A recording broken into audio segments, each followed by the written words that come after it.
El Tercer Reich vio emerger figuras que encarnaron el horror de un régimen decidido a exterminar a millones. Algunos de los verdugos más conocidos de Adolf Hitler fueron Josef Mengele, el médico que transformó la ciencia en un instrumento de tortura; Irma Grese, la joven guardiana cuyas acciones sádicas en los campos de concentración la convirtieron en un símbolo del mal; y Heinrich Himmler, el arquitecto del Holocausto, cuya fría planificación facilitó la maquinaria de muerte. No obstante, la devastación no hubiera sido exitosa si el Führer no hubiera contado con miles de cerebros, manos y voluntades. Otras figuras menos mencionadas también jugaron un rol preponderante. Así, por ejemplo, los años 30 aún recordaban el momento en que Eamon Gott se unió al partido nazi en Austria, un paso que lo lanzaría a una trayectoria con caminos muy escabrosos. Pero cuando se integró a la SS, alcanzó un rango que pocos se atreverían a imaginar. En esos días, Gott era apenas un miembro más de aquella maquinaria, aunque pronto su nombre resonaría en los círculos de poder por su implacable dedicación. La naturaleza de sus actos le ganaría un ascenso rápido, una suerte de reconocimiento que lo llevaría al mando del campamento de Krakow-Płaszczów. Cuando Eamon fue asignado como Einsatzführer en Silesia, a mediados de 1941, su misión parecía simple: asegurar la limpieza étnica de los judíos de la región, supervisando y contabilizando cada alma enviada al abismo. Sus días se convertían en una rutina de asesinatos fríos, firmando órdenes de deportación como quien distribuye boletos de autobús para viajeros. En febrero de 1943 se le encomendó la ampliación del campamento de Płaszczów, y pronto este sitio se convirtió en un símbolo de desesperanza y horror. Goethe parecía disfrutar de un sentido de poder que trascendía cualquier límite. Desde el balcón de su villa, con una serenidad casi teatral, miraba hacia abajo, donde los prisioneros se esforzaban por sobrevivir cada día de trabajos forzados. Allí alzaba su rifle como si se tratase de un experimentado cazador, apuntando y disparando con una precisión calculada, observando los cuerpos desplomarse en el suelo, todo ante la mirada impávida de los guardias. Era un juego para él, un espectáculo privado en el que el sufrimiento era el precio a pagar. El 17 de marzo de 1943 se llevó a cabo la liquidación del gueto de Cracovia. Goethe, al frente de sus tropas, ordenó la ejecución en masa de miles de personas, sin detenerse a pensar ni un instante en los rostros que observaban aterrados. Las madres intentaban proteger a sus hijos, los ancianos apenas podían sostenerse en pie. Era una carnicería de tal magnitud que incluso los soldados que le acompañaban parecían desear mirar hacia otro lado. Y él, impasible, observaba cómo los cuerpos eran arrastrados fuera de la vista. Bajo su mando en Płaszczów, las ejecuciones se volvieron un acto cotidiano. Cada día, Goethe decidía, con una frialdad escalofriante, quién debía vivir y quién debía morir.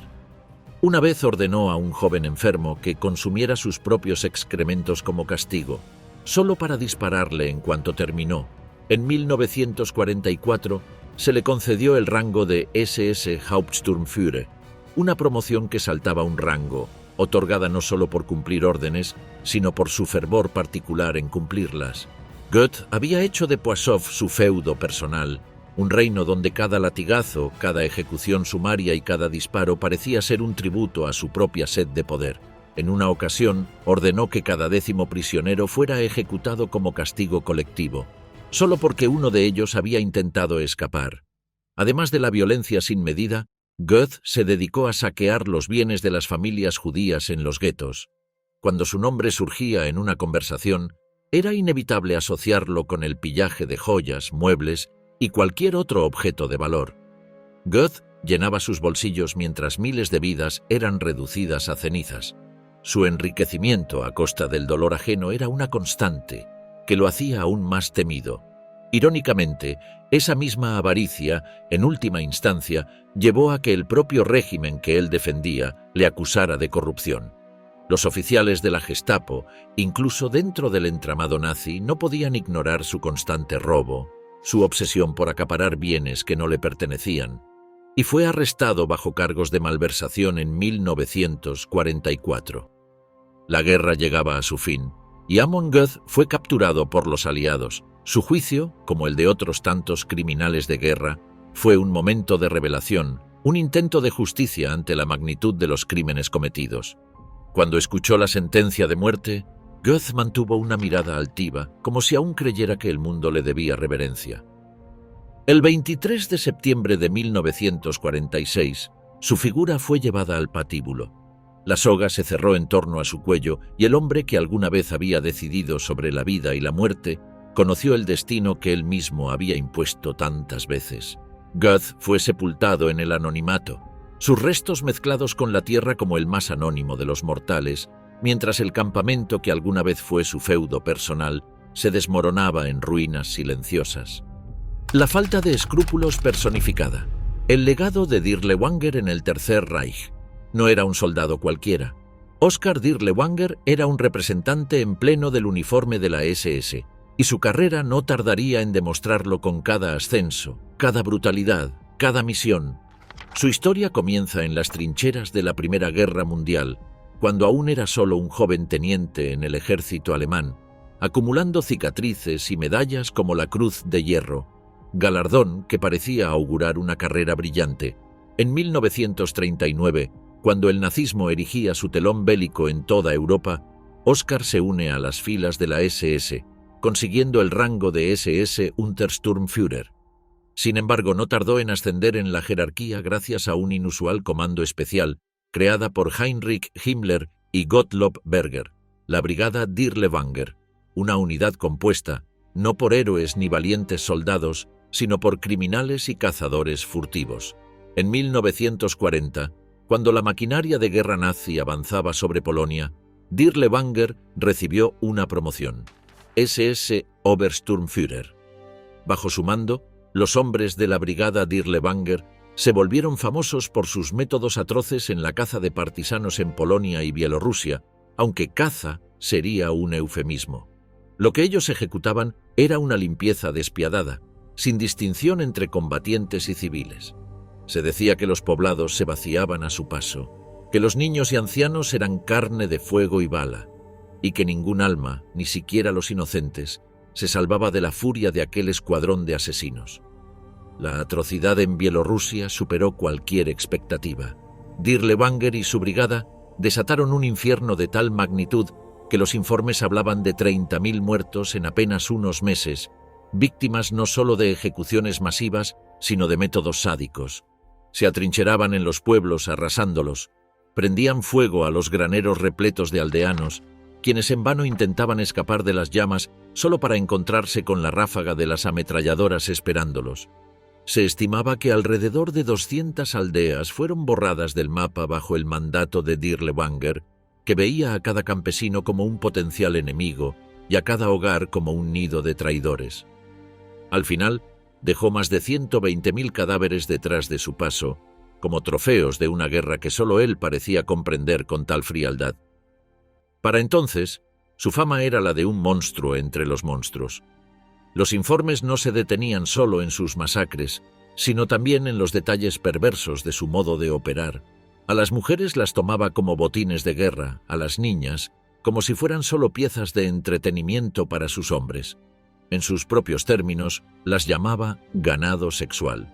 Era agosto de 1944 cuando Dirlewanger recibió su promoción final, el rango de SS Oberführer, un reconocimiento oficial que sellaba su reputación. A partir de entonces, le encomendaron una misión que marcaría su infamia para siempre: sofocar el levantamiento de Varsovia. La capital polaca había resistido con uñas y dientes al invasor, y la SS decidió que era momento de enseñar una lección definitiva. Dirlewanger lideró su brigada hacia la ciudad en llamas, sabiendo que esta vez los ojos de la historia estaban puestos sobre él. La masacre en el distrito de Wola fue solo un ejemplo de la furia desatada de Dirlewanger. En cuestión de días, sus hombres masacraron a cerca de 40.000 civiles, como si la resistencia de un pueblo entero fuese una afrenta personal contra él. La escena era de pesadilla: hospitales ardiendo con pacientes y médicos aún dentro, mujeres en las calles sometidas a las atrocidades de sus soldados, mientras niños yacían muertos con las marcas de los rifles. Se contaban historias de soldados que, bajo sus órdenes, arrojaban gasolina sobre los prisioneros, que los quemaban vivos en hogueras, pero no sería el fin de su cruzada sangrienta. Poco después de Varsovia, fue llamado para aplacar otro levantamiento, esta vez en Eslovaquia, donde los partisanos desafiaban al Tercer Reich, y aunque la magnitud de sus crímenes ya resonaba entre las filas de la SS, nadie tuvo el valor de detenerlo. Continuó su senda de destrucción, aplicando las mismas tácticas, una combinación de terror y aniquilación que parecía haberse convertido en su propio credo. Con el fin de la guerra acercándose, Dirlewanger ya no era visto con los mismos ojos por sus superiores. Sus métodos, antes tolerados como un mal necesario, ahora causaban incomodidad, incluso entre aquellos que en su día lo habían promovido y aplaudido. Pero la justicia de la posguerra no alcanzó a aplicarse con claridad en su caso. Las versiones sobre su destino final son confusas. Algunos afirman que fue capturado y ejecutado por partisanos franceses en 1945, mientras otros sostienen que escapó, que se perdió en tiempo y espacio como si el mismísimo diablo lo hubiera reclamado. Entre los documentos y testimonios, su nombre sigue siendo sinónimo de crueldad sin parangón, de una guerra en la que incluso los límites del mal parecían difuminarse frente a la avidez de poder y destrucción. Un látigo azotando Europa. Brunner y su paso por las SS. Alois Brunner era el tipo de hombre que no daba un solo paso en falso. Lo suyo no era la improvisación, sino la precisión meticulosa, una especie de artesano del horror. En la cúspide de su carrera, allá por los años 30 y 40, vestía su uniforme de SS con la frialdad de quien está convencido de su propósito.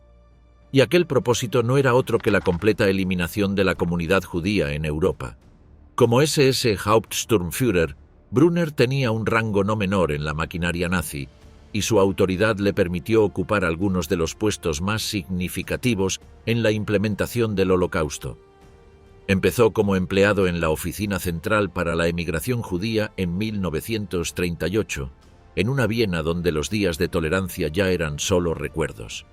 Para Brunner, sin embargo, aquello era una oportunidad, y una bastante macabra. Organizar las deportaciones desde Austria parecía ser un trabajo que realizaba sin el menor titubeo.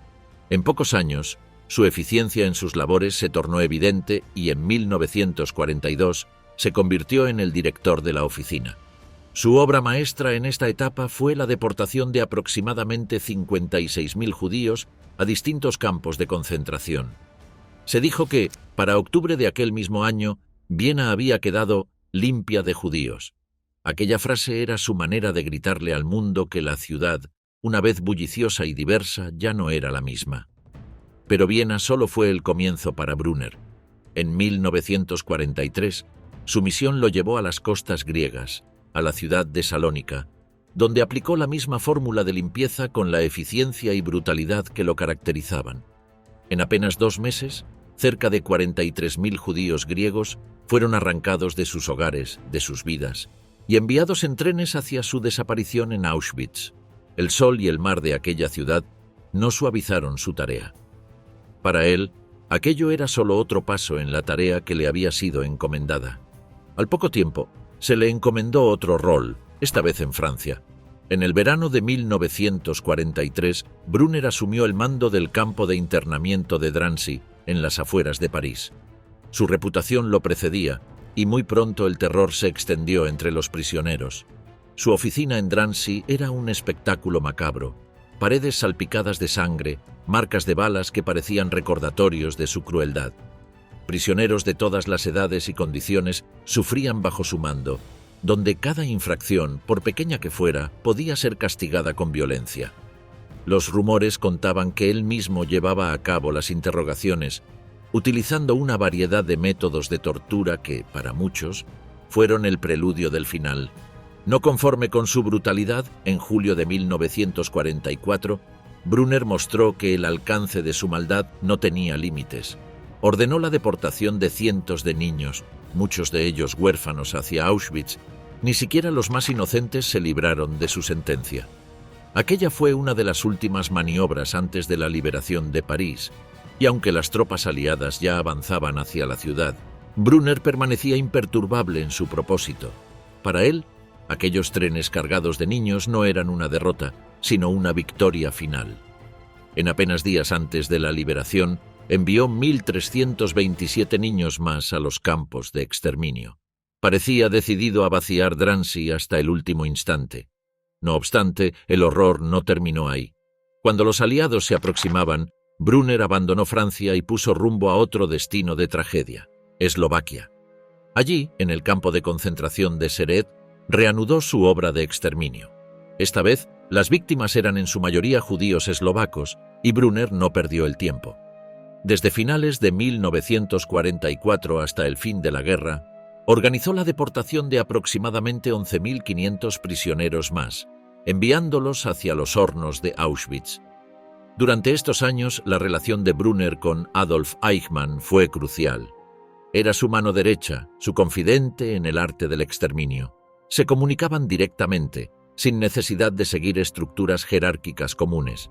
Brunner era uno de los pocos que gozaban de tal confianza, y se decía que su compromiso con la solución final era tan férreo como el de su mentor. Fue así como, en más de un lugar, las decisiones de Eichmann se hacían presentes a través de las manos de Brunner. Uno de los episodios más sombríos de su trayectoria fue el caso de un financista judío enfermo que, incapaz de soportar el trayecto a Riga, quedó atrás en una de las estaciones. Brunner no mostró piedad, se acercó al hombre y tras una breve humillación lo ejecutó de un disparo. La guerra terminó y muchos buscaron justicia, pero Alois Brunner no iba a ser atrapado tan fácilmente.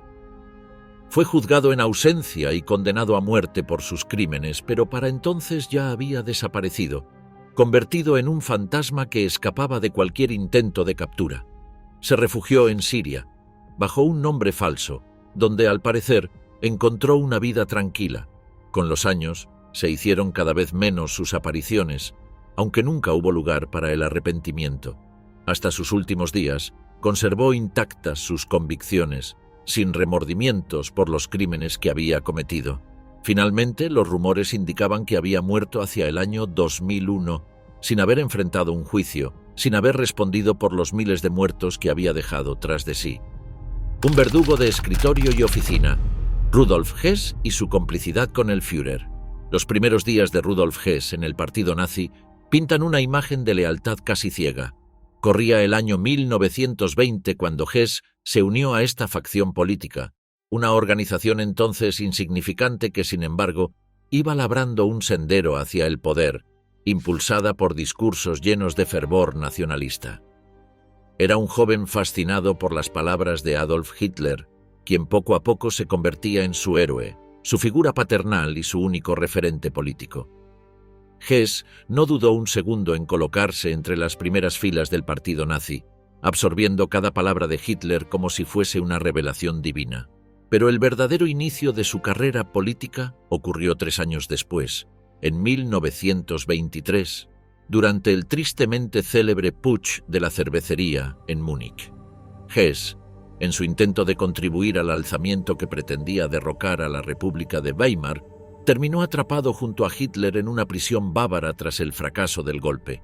Lejos de ser una derrota, aquel encierro forjó una lealtad indestructible entre ellos y les dio tiempo para idear los pilares de una ideología que pronto se diseminaría como el agua derramada en Alemania.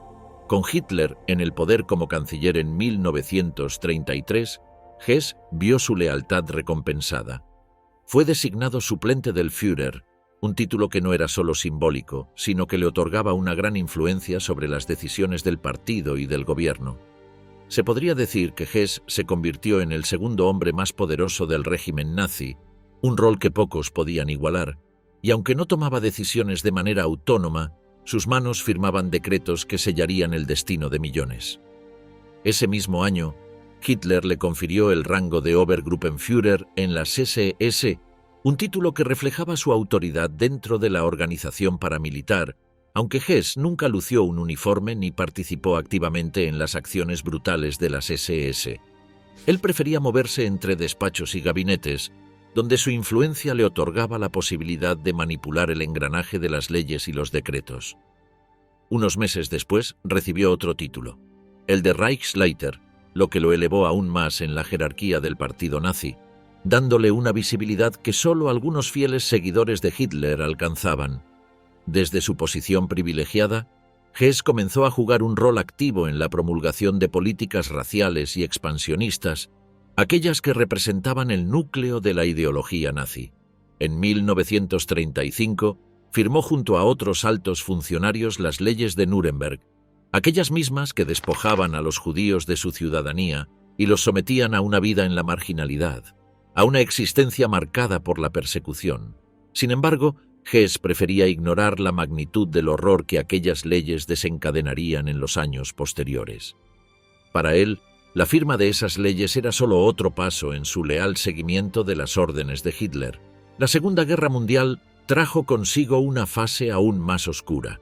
En 1939, Hess se unió al Consejo de Ministros para la Defensa del Reich, una suerte de gabinete de guerra encargado de coordinar las estrategias bélicas del régimen. Aunque no era un estratega militar, su rol en este consejo era el de un político que legitimaba las acciones agresivas del Tercer Reich. En su carácter de alto mando, respaldaba las decisiones de invasión y anexión, como la de Austria y la de Checoslovaquia. Pero mientras Hess se desvivía por demostrar su lealtad, Hitler comenzaba a verlo con una mezcla de distancia y menosprecio. Tal vez el Führer percibía en él una devoción demasiado sumisa, o quizás solo buscaba rodearse de hombres más belicosos, aquellos que podían hacer de la violencia su principal herramienta de trabajo. Llegó el 10 de mayo de 1941 y Rudolf Hess protagonizó uno de los episodios más extraños de la guerra. Sin consultarlo con Hitler ni con el alto mando, Hess subió a un avión y voló hacia Escocia, en un intento desesperado por negociar la paz con Reino Unido. Este acto no solo fue una traición a los ojos de Hitler, sino una muestra de la desesperación que empezaba a apoderarse de Hess. Soñaba con la paz, con un acuerdo que pudiera proteger al Reich y consolidar el poder de Alemania en Europa. No obstante, aquel vuelo fue en vano. Tras aterrizar en tierras británicas, Hess fue apresado y sus sueños de paz fueron rápidamente desechados por ambos bandos. La noticia de su detención se propagó en Alemania como un chisme insólito. Hitler, furioso y humillado, ordenó borrar cualquier vestigio de Hess de la cúpula del partido. El antiguo suplente del Führer se convertía en un paria, en una figura incómoda cuya existencia sería negada y olvidada por el régimen. Desde aquel momento, Hess fue relegado a una celda británica, sin recibir visitas, sin cartas y sin el menor contacto con el mundo exterior. El final de la guerra lo llevó ante el Tribunal de Nuremberg, donde se le juzgó junto a otros líderes nazis.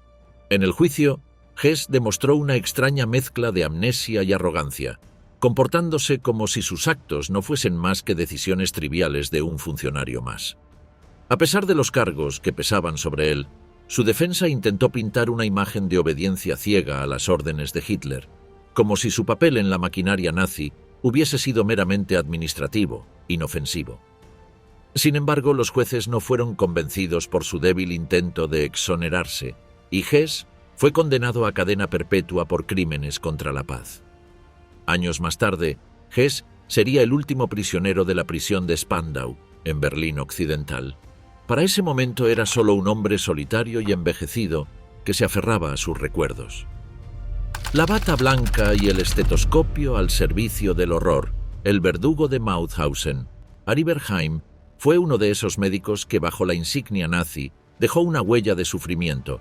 Apodado como el Doctor Muerte y el carnicero de Mauthausen, Heim utilizó su bata y sus conocimientos para desafiar los límites de la ética y de la humanidad, convirtiéndose en un verdugo disfrazado de sanador. Su primera asignación en el campo de concentración de Mauthausen, en octubre de 1941, fue breve, pero marcó el inicio de una temida carrera en aquellos tiempos. En Mauthausen, Heim estaba a cargo de atender a los prisioneros, pero su rol se desvió rápidamente hacia una obsesión por los experimentos. Aquí, en los pabellones del campo, donde el humo de los crematorios era una constante en el aire, Heim comenzó a implementar sus prácticas inhumanas. Las inyecciones letales fueron uno de sus métodos favoritos. Con una aguja en mano, inyectaba directamente en el corazón de los prisioneros sustancias como gasolina o fenol. Cada inyección era un acto cronometrado. La mayoría de las veces, los prisioneros agonizaban lentamente, mientras él observaba los efectos sin un solo indicio de empatía, solo con el impasible interés de un científico retorcido. Los relatos de supervivientes y testigos hablan de cómo Haim llevaba una especie de cronómetro en estas macabras sesiones. El tiempo era fundamental para medir las reacciones, las complicaciones, los efectos secundarios y, sobre todo, la sobrevivencia. Su dedicación a la ciencia lo llevó a realizar cirugías innecesarias y brutales, despojadas de anestesia y motivación, alguna más allá de la crueldad. Quizá el caso más estremecedor fue el de un joven con una simple inflamación en el pie. Haim lo anestesió, pero lo que siguió fue un típico relato de terror. Le extrajo órganos y lo decapitó. Colocó una parte de su cuerpo sobre su escritorio como trofeo. No satisfecho con Mauthausen, Haim fue trasladado al campo de concentración de Ebensee en diciembre del mismo año.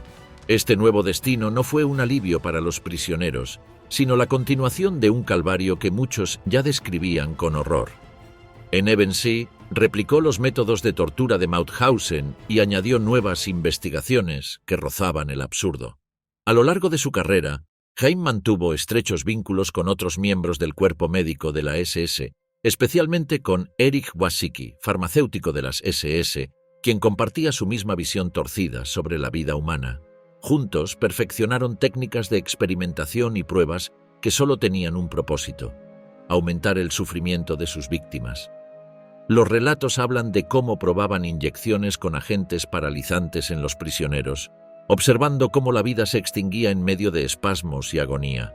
Comparado con Joseph Mengele, Haim mostró una metodología aún más despiadada, si es que eso era posible. Ambos compartían una misma línea de trabajo, un retorcido compañerismo. El horror alcanzó su clímax cuando Haim comenzó a recolectar partes de sus víctimas. Las cabezas de los prisioneros, particularmente aquellos que tenían dientes perfectos, se convirtieron en trofeos en su colección. Algunos testimonios también indican que utilizaba la piel tatuada de los prisioneros para fabricar decoraciones, una práctica que dibuja a Haim como uno de los médicos más retorcidos de su época. No obstante, el final de la guerra trajo consigo una especie de justicia tardía. Aribert Haim fue capturado por las fuerzas estadounidenses. Sin embargo, el destino le permitió una última evasión. Tras un breve tiempo detenido, Haim logró escapar, dejando atrás las sombras de Mauthausen y Ebensee, y su paradero se volvió un misterio. Durante décadas, las autoridades lo buscaron, pero Haim evadió a la justicia, adoptando una identidad falsa y refugiándose en tierras extranjeras. Los últimos años de su vida los pasó en Egipto, bajo el nombre de Tarek Hussein Farid, viviendo en una aparente calma que contrastaba con los ecos de horror que resonaban desde su pasado. Allí, entre las calles polvorientas y lejanas de El Cairo, Haim encontró el anonimato y la tranquilidad que tanto anhelaba, protegido por un disfraz que lo hacía irreconocible para el mundo. Los rumores sobre su paradero nunca cesaron.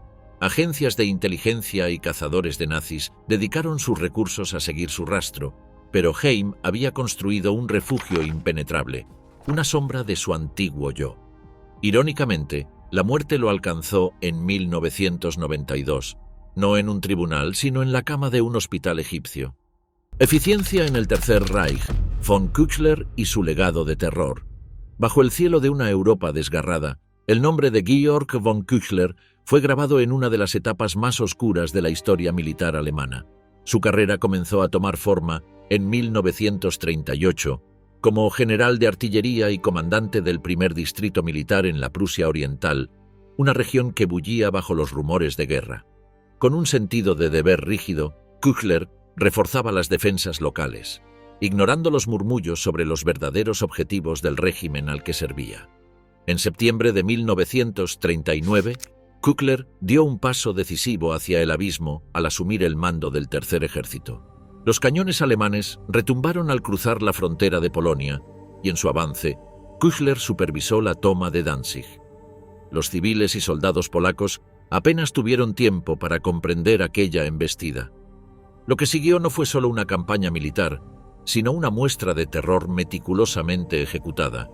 Bajo su mando, los soldados alemanes comenzaron a ver a la población no como personas, sino como obstáculos que debían ser removidos. Hacia noviembre de ese mismo año, Küchler fue nombrado comandante del 18º Ejército, mientras Alemania se preparaba para el próximo objetivo, los Países Bajos. Sin remordimientos, sus ojos se fijaban ya en el próximo destino, con la certeza de quien sabe que el sacrificio es un precio que se debe pagar, aunque los paganos sean otros. Las órdenes llegaban desde los niveles más altos, dictando que cada centímetro de terreno conquistado debía ser purificado de cualquier rastro de resistencia, y Küchler las ejecutaba sin cuestionamientos. En enero del 42 asumió el mando del Grupo de Ejércitos Norte, tomando el relevo del mariscal Wilhelm von Lieb. Leningrado estaba a su alcance, pero la ciudad se resistía a someterse. Küchler, ahora con la insignia de Generalfeldmarschall tras una promoción que llegaría en junio de ese año, entendía que la única forma de vencer a Leningrado era mediante el hambre, la desesperación y el aislamiento. Así, comenzó el sitio que se extendería durante casi 900 días. El sufrimiento de 1 millón de personas atrapadas en el infierno de una ciudad sitiada se diluía entre las páginas de los informes. Las directivas nazis se tornaban cada vez más claras. La guerra contra el enemigo soviético no solo era territorial, sino ideológica. Küchler, con una frialdad calculada, comenzó a poner en marcha la política del Plan del Hambre, asegurando que las tierras ocupadas del Este debían proveer de recursos al Tercer Reich, sin importar el precio para las poblaciones locales. En medio del invierno, miles de civiles soviéticos se quedaban sin pan ni esperanza. Los soldados que le reportaban hablaban de familias enteras, reducidas a esqueletos ambulantes que deambulaban en busca de comida. Pero a los ojos de Küchler, estos no eran sino colaterales. La crudeza de sus métodos alcanzaba un nuevo nivel con la orden de aplicar el Plan del Hambre sin miramientos. Las raciones escaseaban y lo poco que quedaba iba directo a sus tropas, mientras los civiles locales quedaban abandonados a su suerte. Los informes de sus oficiales mencionaban cifras absurdas: miles de prisioneros de guerra soviéticos pereciendo de hambre, de frío, de agotamiento. En medio del caos del frente oriental, el ejército bajo su mando colaboraba con las temidas unidades de los Einsatzgruppen. Las fosas comunes se multiplicaban en los bosques y campos del Báltico, donde los disparos de la Wehrmacht y de los escuadrones de la SS se mezclaban con el silencio gélido de la nieve. Küchler observaba, aprobaba y continuaba. Sus órdenes eran claras: dureza en la implementación de las políticas de exterminio. El deber de sus subalternos era obedecer. En los territorios ocupados, sus soldados marchaban bajo la sombría directiva de la Orden de los Comisarios, una orden infame que sentenciaba a muerte a los oficiales políticos soviéticos, considerados portadores de la plaga bolchevique. Sin titubeos, Küchler promovía su cumplimiento. Los prisioneros de guerra que caían en manos de su ejército eran tratados no como humanos, sino como objetos desechables. Los testimonios posteriores hablarían de miles de prisioneros muriendo a diario en condiciones deplorables, y aunque Küchler intentaría justificarlo como un daño colateral de la guerra, la realidad era evidente. Hacia finales de 1941, otra orden llegó a sus manos: ejecutar a 240 pacientes mentales en Makaryevo. Küchler aprobó sin pestañear. La maquinaria de la guerra se cobraba una vez más la vida de los más vulnerables, mientras él continuaba firme en su rol, al margen del impacto de sus decisiones. La ocupación de los estados bálticos sería el escenario de una tragedia aún mayor. Las comunidades judías, que habían coexistido durante siglos en la región, fueron exterminadas de manera sistemática. Los soldados bajo el mando de Küchler colaboraban con los escuadrones de la SS en los fusilamientos masivos. Cientos de fosas comunes salpicaban el paisaje. Años después, cuando la guerra llegó a su fin, Küchler no fue llevado al banquillo de los acusados en Nuremberg, pero su nombre apareció en múltiples documentos como un conspirador no juzgado. Testimonios de antiguos camaradas y documentos oficiales señalaban sus actos con precisión quirúrgica, desde el hambre infligido a la población civil hasta la cooperación con los ejecutores del genocidio. Su defensa en el juicio del alto mando, cuando fue cuestionado, giraba en torno a excusas que parecían tan huecas como la moral que alguna vez creyó poseer. Las muertes de los prisioneros soviéticos eran un resultado inevitable del clima extremo. argumentaba con cierto cinismo. Kaltenbrunner, Mauthausen e Italia. La brutalidad de un verdugo. Ernst Kaltenbrunner no fue un oficial cualquiera. Para finales de los años 30, su perfil sombrío y de afilada astucia ya le habían ganado notoriedad en círculos de influencia de la SS. Miembro del partido nazi desde 1930 y de la SS un año después, Kaltenbrunner destacó rápidamente en la SS austríaca. Su presencia austera, imponente y carente de titubeos calaba profundo en quienes lo rodeaban, y para 1938, cuando se consuma el Anschluss, había logrado el título de Brigadeführer de la SS. Era marzo cuando, bajo el ala de Arthur Seyss-Inquart, se le otorga la posición de secretario de Estado para la Seguridad Pública en Austria. Aquello era solo el principio. Fue escalando, adaptándose con habilidad a los vientos del régimen, hasta que para cuando Alemania extendió sus tentáculos por Europa, Kaltenbrunner ya había ascendido al puesto de jefe superior de la policía y la SS en la región del Danubio, supervisando operaciones desde Viena. Aquel hombre, alto y de semblante severo, que rara vez esbozaba algo parecido a una sonrisa, conocía cada rincón de su jurisdicción, y en esos rincones, aquellos que se atrevieran a desafiar el régimen caían inevitablemente. Su red de control no solo supervisaba cada aspecto de la seguridad del Estado, sino que extendía sus hilos hacia la persecución y represión de judíos, opositores y todos los que, según el Reich, no merecían otra cosa que ser borrados del mapa. Aquello no era suficiente para sus ambiciones. En 1943 reemplazó a Reinhard Heydrich como jefe de la Oficina Central de Seguridad del Reich. Para entonces ya no tenía rivales a la vista. Estaba en lo alto. La posición en la RSHA le daba un control absoluto sobre organismos como la Gestapo y la Kripo, convirtiéndolo en el arquitecto de buena parte del terror que recorrió Europa. Kaltenbrunner no solo firmaba órdenes, él revisaba los informes de las operaciones en campos de concentración, leía detenidamente cada estadística que le proporcionaban sobre los miles de prisioneros y el ritmo de la solución final. Mientras otros líderes del Tercer Reich se enredaban en discursos ampulosos, Kaltenbrunner prefería el silencio, el trabajo implacable, la eficiencia. En su primera visita al campo de concentración de Mauthausen, sus ojos recorrieron la escena con la precisión de un anatomista. Fue él mismo quien ordenó ejecuciones de prisioneros. Aquella visita no fue casual ni burocrática. Era una inspección cargada de un siniestro afán, un mensaje de hasta dónde estaba dispuesto a llegar para cumplir los objetivos del Reich. Supervisó los métodos de exterminio y escuchó sin un atisbo de compasión los informes sobre el uso de cámaras de gas. Cuando la situación comenzó a complicarse en Hungría e Italia, Kaltenbrunner no vaciló. Durante una reunión declaró sin titubeo: «La erradicación de los judíos en Italia es de máximo interés para la seguridad del Reich».